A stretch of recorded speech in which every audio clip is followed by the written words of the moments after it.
واللي صار فجأة صار عندنا هنا قصف صاروخ زنانة، طلعوا الأولاد انفزعوا على أساس إنه مش متوقعين إنه يصير قصف. يعني إحنا مدنيين عايشين بأمان، ما فيش ما فيش علينا ولا أي حاجة، أنا وزوجتي و5 أطفال، وزوجتي حامل يعني كمان، وأنا بقيت ماخذ يعني علاج لعيني ونايم يعني. في عندي نسبة عجز أنا، وفي زراعة حلقات في القرنية، وش مسافة ما وصلنا لعند الشارع لغاد ضربوا الهواية الكبيرة، هزت المنطقة هزة زي ما انت شايف، فراح البيت كلهيته وسحبنا حالنا وشردنا بلا مأوى، ومش من السهل ولا يعني. عفش ولا ثلاجة ولا غسالة؟ طلعت زي ما بقول لك بالأواعي اللي علي يعني. هي احنا دورنا على شقة ونسكن بالأجار وكذا، ويعني في أهل الخير عن طريق الجمعية جابوا لنا $470 مخفي كاش يعني، دفعنا وكملنا عليهم كمان 300 شيكل من ناس ثانيين، ودفعت ل3 شهور يعني. لكن ما بعد ال3 شهور يعني عاطل عن العمل، ما بقدرش اشتغل.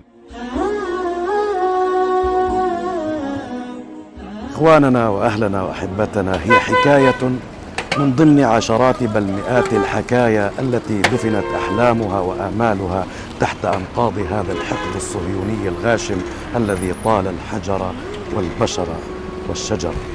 تلمسناها معا، واستجاب لها أهل الخير في مؤسسة بيت السلام جزاهم الله عنا وعن المسلمين خير الجزاء. ينقل هذه المعاناة من صورة الألم إلى صورة الأمل.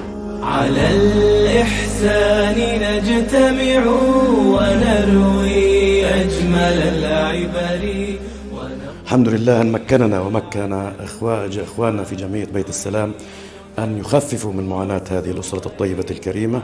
وفروا إيجار بيت إخواننا في بيت السلام جمعية السلام، إيجار هذا البيت لعام كامل $2000، واحتياجات غسالة وثلاجة أخو الكريم عن طريق جمعية بيت السلام، وبرضه مبلغ $200 اللي بيضل لك في رقبتنا هذه للملابس، بنعطيك إياها إن شاء الله، ملابس الأطفال. حياكم الله، مشكورين كثير على جهودكم، وأجوا في الوقت المناسب يعني. فبنشكر مؤسسة بيت السلام شكر كبير على إحساسها فينا وعلى اللي قدمت لنا إياه. أنتم فخر للأمة كلها، وربنا يقويكم ويعينكم، وهذه باسمي وباسم غزة وباسم كل الناس. تسكنها مددنا بيض أيدينا، غرسنا بسمة فيها، فأثمر غرسنا ثمرا.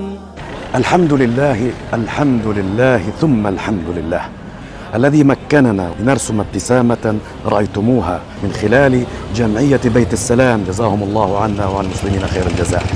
أملنا بل آمالنا أن تتضافر مزيد من الجهود لتنقذ مزيدا من الحكايا تحت هذه الأنقاض. تدعوكم وتناديكم أن تقفوا مع هذه الأسر، تساندوها نصرة لهم ودعما ومساندة. قطوف طاب